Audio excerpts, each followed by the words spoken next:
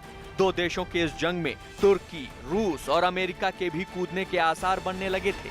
हालांकि अमेरिका ने अब भी इजराइल के ही हक में खड़े रहने का खुलेआम ऐलान किया है। In his most recent call with Prime Minister Netanyahu yesterday, President Biden communicated that we continue to stand by Israel's right to defend itself, that we believe Israel is now in a position to begin winding down the conflict, and we expect a significant de-escalation to begin. In the hours and days ahead, we will continue to relentlessly push for peace. उधर संयुक्त राष्ट्र में चीन के राजदूत ने Gaza पट्टी में हुए संघर्ष को लेकर चीन के रुख को साफ किया। चीन के राजदूत ने कहा कि गाजा में खून खराबा किसी भी सूरत में रुकना चाहिए और संयुक्त राष्ट्र की देखरेख में वहां अमन बहाली का काम तेज करने की जरूरत है। 去10多天来，巴以冲突持续升级，处于近年来最严峻的状态。中方对形势发展表示严重关切，敦促国际社会采取紧急行动，结束当前危机，防止局势滑向全面失控。 इस बीच गाजा से कुछ राहत भरी खबरें तस्वीरों की शक्ल में सामने आई, क्योंकि इस जंग की वजह से करीब 58,000 फिलिस्तीनियों को अपने अपने घरों को छोड़कर जाना पड़ा। अब एक बार फिर वो शरणार्थी शिविरों को छोड़कर अपने अपने घरों की तरफ लौटते दिखाई दिए।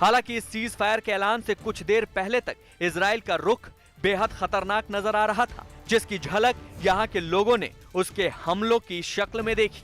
इजराइल ने गुरुवार की रात को गाजा पट्टी पर हवाई हमलों का सिलसिला जारी रखा और दावा किया जा रहा है कि इस हवाई हमले में भी कई जानें गई हैं और कई लोगों का खून बहा है। यह हमला उस वक्त हुआ जब मिस्र के नेता हमास के नेताओं के साथ मिलकर इस सीज फायर के समझौते के मसौदे को तैयार करने में लगे हुए थे। यह भी बताते चलें कि इस संघर्ष में अब तक 64 बच्चे, 38 महिलाओं समेत कम से कम 232 फिलिस्तीनी मारे जा चुके हैं और 1620 लोग घायल हुए हैं। उधर इजराइल का भी दावा है कि इजराइल ने अपने 20 लोगों को इस संघर्ष में खोया है।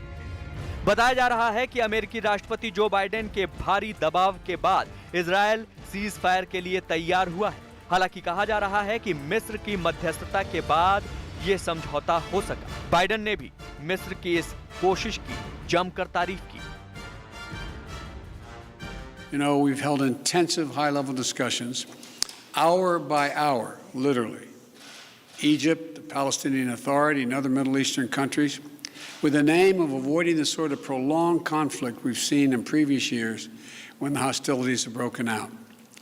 I extend my sincere gratitude to President al-Sisi and the senior Egyptian officials who played such a critical role in this diplomacy. इस सीज फायर की घोषणा के बाद दुनिया ने भले राहत की सांस ली हो, लेकिन जमीनी हकीकत यह भी है कि इस इलाके में बेशक जंग के बादल छट गए, लेकिन आग अभी पूरी तरह बुझी नहीं है, क्योंकि इजराइल ने अपना रुख पूरी तरह से साफ कर दिया है कि अगर हमास की तरफ से फिर से कोई ऐसी हरकत किसी भी सूरत में बर्दाश्त नहीं होगी, क्योंकि ये जंग हमास से है। This is not a war between Israel and the people of Gaza. No. This is not a war between Israel and the Palestinians. This is a war only between Israel and Hamas. We will never apologize for defending our citizens. बहरहाल Gaza पट्टी में शुक्रवार की सुबह से कोई धमाका नहीं हुआ। अलबत्ता लोगों के जश्न मनाने की तस्वीरों ने सामने आकर यह राहत जरूर दे दी है कि जमीन के इस हिस्से में लगी जंग की आग शायद बुझ गई है, लेकिन अभी आग का धुआं पूरी तरह से शांत नहीं हुआ है। अब दुनिया की निगाह इसी तरफ लगी है कि किसी भी सूरत में ये आग फिर किसी वजह से न भड़क जाए, क्योंकि ऐसी सूरत में दुनिया तबाही की कगार पर पहुंच जाएगी।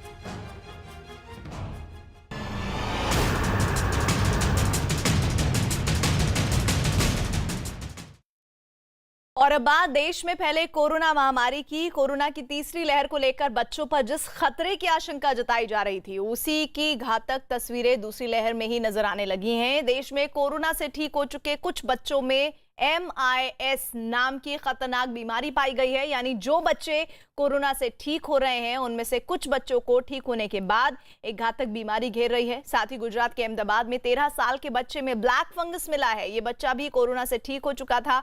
दूसरी लहर में कोरोना ने शहरों के बाद गांवों का रुख किया है, बुजुर्गों के अलावा युवाओं का रुख किया है और अब वो बच्चों पर हमला कर रहा है।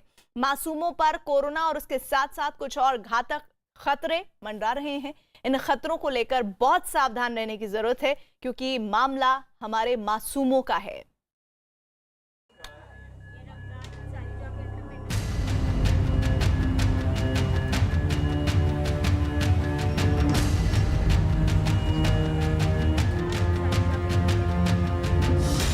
कोरोना कहर के बीच 3 चुनौतियां।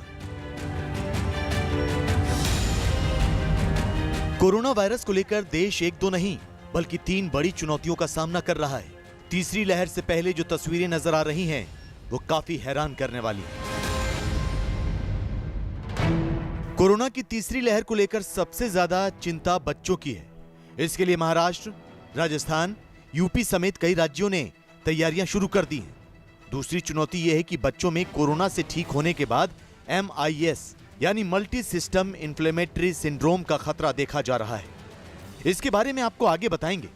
साथ ही कोरोना को लेकर तीसरी बड़ी चुनौती है ब्लैक फंगस को कंट्रोल करना, क्योंकि देश भर में इसके मरीज तेजी से बढ़ रहे हैं। अब सबसे पहले आपको बताते हैं कोरोना वायरस को लेकर बच्चों में सबसे नई और घातक बीमारी के लक्षण। कोरोना से ठीक हो रहे लोगों में ब्लैक फंगस का खतरा तेजी से बढ़ रहा है। इस बीच राजस्थान के अंदर कोरोना से ठीक हो चुके बच्चों में मल्टी सिस्टम इन्फ्लेमेटरी सिंड्रोम देखा गया। इस बीमारी के कई लक्षण हैं। राजस्थान में करीब 100 बच्चों में इस बीमारी के लक्षण देखे गए, यानी कि कोरोना की तीसरी लहर से पहले बच्चों पर बड़ा खतरा मंडरा रहा है। MIS यानी मल्टी इन्फ्लेमेटरी सिंड्रोम, इसमें कई तरह के लक्षण देखे जाते हैं। बच्चों को 3 दिन तक तेज बुखार रहता है, शरीर पर लाल चकत्ते पड़ जाते हैं, आंखें लाल हो जाती हैं, लगातार पेट दर्द और उल्टी होती है, ब्लड प्रेशर कम होने लगता है, सांस तेज चलने लगती है, दिल की धड़कन तेज हो जाती है, पेशाब का रंग लाल हो जाता है। मल्टी सिस्टम इन्फ्लेमेटरी सिंड्रोम है, वो साधारण कोविड से भी ज़्यादा खतरनाक है बच्चों के लिए, और उसका मुख्य कारण ये है कि ये शरीर के अंदर इन्फ्लेमेशन अनचेक्ड करता है, और ये इन्फ्लेमेशन जब अनचेक्ड रहता है तो ये बच्चे के दिल के ऊपर असर करता है, शॉक में चला जाता है, खून का सर्कुलेशन बंद कर देता है, साथ ही कोएगुलोपैथी यानी कि खून में थक्के बनना, और वो थक्के शरीर के दूसरे ऑर्गन्स को डैमेज करने लगते हैं। कोरोना से पीड़ित बच्चों के इलाज में जुटे डॉक्टर्स का कहना है कि कोविड से ठीक होने के कुछ समय बाद कुछ बच्चों में मल्टी सिस्टम इन्फ्लेमेटरी सिंड्रोम पाया गया है। राजस्थान में इस बीमारी से करीब 100 बच्चे पीड़ित हैं। सबसे ज्यादा 25 बच्चे जयपुर में हैं। जोधपुर में 13 बच्चे इस बीमारी से पीड़ित पाए गए हैं। राजस्थान के कुछ और शहरों में भी ऐसे केस पाए गए हैं। डॉक्टर्स के मुताबिक ये बीमारी कोरोना से ठीक हुए बच्चों में 1 से 1.5 महीने में देखने को मिल रही है। ये MIS-C है, multi organ inflammatory syndrome type की डिजीज़ है बच्चों में। इसके अंदर बॉडी के बहुत सारे अंग एक साथ इन्वॉल्व हो सकते हैं और सिम्टम्स इनके कोविड लाइक होते हैं और इनमें कोई ना कोई कॉन्टैक्ट की हिस्ट्री होती है। तो बेसिकली इनका ट्रीटमेंट कोविड की तरह ही किया जाता है, साथ में डिजीज़ किस तरह की है उसके हिसाब से इसका ट्रीटमेंट किया जाता है। जयपुर में बच्चों के हॉस्पिटल JK लोन में इस बीमारी से पीड़ित 4 बच्चे भर्ती हैं, जिनमें से एक ICU में है। डॉक्टर्स का दावा है कि इस बीमारी के लक्षण ब्रिटेन में मिली कावासाकी बीमारी से मिलते जुलते हैं, लेकिन अभी साफ तौर पर कुछ भी नहीं कहा जा सकता। राहत की बात यह है कि समय पर लक्षण पहचान कर इलाज शुरू कर दिया जाए तो 5 से 6 दिन में इसे पूरी तरह ठीक किया जा सकता है, लेकिन इसके लिए कोरोना से ठीक हुए बच्चों पर लगातार निगरानी रखनी होगी।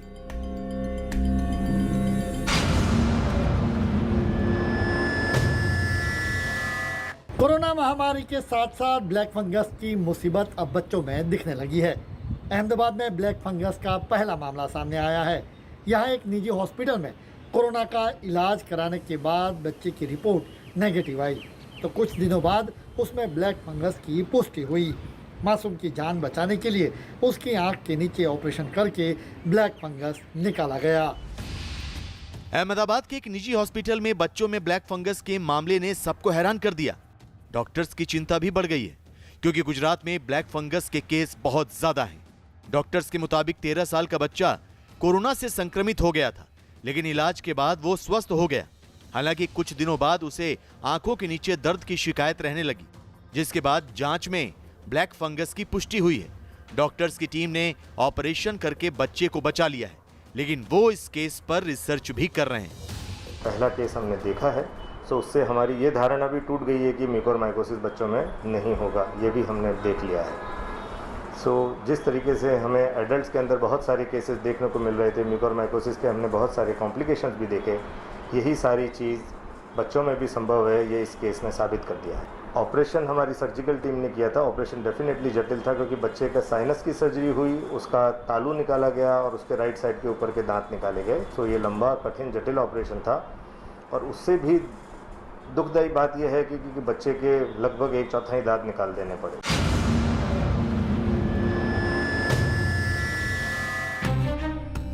महाराष्ट्र में कोरोना की तीसरी लहर के मद्देनजर बच्चों पर आधारित मेडिकल रणनीति बनाई गई है। राज्य भर में चाइल्ड स्पेशलिस्ट लोगों की एक अलग टास्क फोर्स बनी है। मुख्यमंत्री उद्धव ठाकरे के निर्देश पर बनी टास्क फोर्स पूरे राज्य में सभी छोटे बड़े शहरों में डॉक्टर्स को बच्चों के मामलों पर सलाह देंगी। साथ ही राज्य सरकार को भी जरूरी उपाय करने के लिए अपनी राय देगी। महाराष्ट्र में सभी जगहों पर एक अलग चाइल्ड केयर यूनिट बनाने का काम भी शुरू हो चुका है।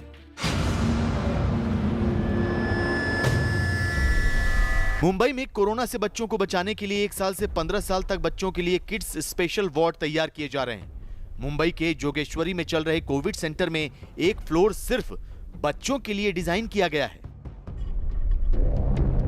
वेव 3 के खतरे के बीच मुंबई में इससे निपटने के लिए पूरी तरीके से तैयारी कर ली है। वहीं विशेषज्ञों का कहना है कि वेव 3 में सबसे ज्यादा प्रभावित बच्चे होंगे। उसको मद्देनजर रखते हुए मुंबई के जोगेश्वरी इलाके में हम मौजूद हैं, SRA बिल्डिंग में, जहां इस वेव से निपटने के लिए बच्चों के लिए स्पेशल कोविड वार्ड बनाए गए हैं। इस पूरे फ्लोर पे आप देख सकते हैं तकरीबन 40 कमरे हैं और 80 बेड्स की पूरी फैसिलिटी जो है तैयार की गई है। ये डेडिकेटेड सिर्फ बच्चों के लिए रखी जाएगी। वहीं बच्चों को पूरी तरीके से ध्यान रखने के लिए यहाँ के जो डॉक्टर्स हैं वो राउंड द क्लॉक काम करेंगे और पूरी तरीके से बच्चों से बातचीत करने के लिए या बच्चों का इलाज करने के लिए उनको ट्रेन किया जाएगा। वहीं मुंबई के जोगेश्वरी में बने किड्स कोविड स्पेशल सेंटर में 40 कमरे होंगे। हर कमरे में 2 बेड्स की व्यवस्था है। जो बच्चे बहुत छोटे हैं और माता पिता के बगैर नहीं रह सकते, उनके लिए कमरे का दूसरा बेड एक पेरेंट को दिया जा सकता है। जोगेश्वरी में यह खास इंतजाम BMC और डॉक्टर्स फॉर यू NGO ने मिलकर तैयार किया है। MCGM के साथ कोलैबोरेट करके बच्चों के लिए बहुत कुछ कर रहे हैं। जैसे ये सेंटर टोटल 600 बेडेड सेंटर है, जिसमें हमने 140 बेड ऑक्सीजन सपोर्टेड लगाया है और 80 बेड सिर्फ पेडियाट्रिक रखा है। जैसे ये रूम है वो fully paediatric, it is like a semi ICU setup कि बच्चों को यहाँ से कहीं जाने का जरूरत नहीं पड़ेगा। काफ़ी चाइल्ड फ्रेंडली बनाया हुआ है, उनके पेरेंट्स भी साथ में रह सकते हैं। महाराष्ट्र की तरह उत्तर प्रदेश में भी कोरोना की संभावित तीसरी लहर को लेकर बच्चों के लिए खास इंतजाम किए जा रहे हैं। गौतम बुद्ध नगर में 100 बेड के 2 अस्पताल बनेंगे। यमुना प्राधिकरण 2 अस्थायी हॉस्पिटल बनवाएगा। दोनों अस्पतालों में बच्चों और महिलाओं का इलाज होगा। 10 महीने में हॉस्पिटल बनाकर तैयार करने का लक्ष्य है। गौतम बुद्ध नगर के सेक्टर 18 और 20 में जगह निर्धारित हुई है।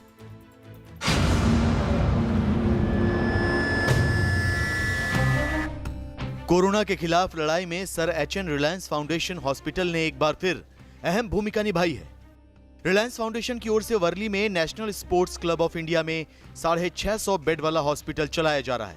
इसमें 100 बेड विशेष तौर पर बच्चों के लिए तैयार किए गए हैं। इसके अलावा 20 ICU बेड भी बनाए गए हैं। रिलायंस फाउंडेशन 500 फ्रंटलाइन वर्कर्स, जिनमें डॉक्टर्स, नर्स और नॉन मेडिकल स्टाफ शामिल हैं, जो मेडिकल सुविधाओं की लगातार निगरानी कर रहा है। रिलायंस फाउंडेशन ने कोरोना को लेकर चल रही जंग में लोगों का साथ देने का संकल्प दोहराया है।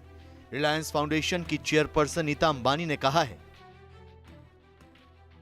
कोरोना की वजह से दुख की इस घड़ी में हमारी संवेदनाएं पीड़ित परिवारों के साथ हैं। वो लोग जिन्होंने अपनों को खोया है, उनकी तकलीफें बहुत ज्यादा हैं।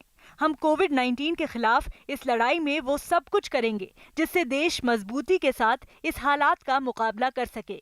मौजूदा वक्त में कोविड-19 का सबसे ज्यादा असर युवाओं और बच्चों पर पड़ रहा है। Reliance foundation national sports club of India के अस्पताल में बेड, संसाधन और ऑक्सीजन सप्लाई बढ़ाएगा। मैं सभी फ्रंटलाइन वर्कर्स को सलाम करती हूं, जो दिन रात बिना रुके, बिना थके और समर्पित भाव से मरीजों की सेवा कर रहे हैं। हम सब एकजुट होकर इस मुश्किल पर विजय पा लेंगे। कोरोना की दूसरी लहर के लिए देश पूरी तरह तैयार नहीं था, लेकिन तीसरी संभावित लहर में बच्चों को हर खतरे से बचाने के लिए राज्य सरकारें इंतजाम कर रही हैं। हर लहर में हमें पहले से ज्यादा सावधान रहना होगा। इस बार कोरोना वायरस से ठीक होने के बाद जिस तरह बाकी बीमारियों का खतरा बढ़ रहा है, उसे लेकर सतर्क और जागरूक रहना होगा, क्योंकि सबसे बड़ा संभावित संकट बच्चों को लेकर है। हमें मासूमों को कोरोना से भी बचाना है और ठीक होने वाले बच्चों को उसके साइड इफेक्ट से भी सुरक्षित रखना है।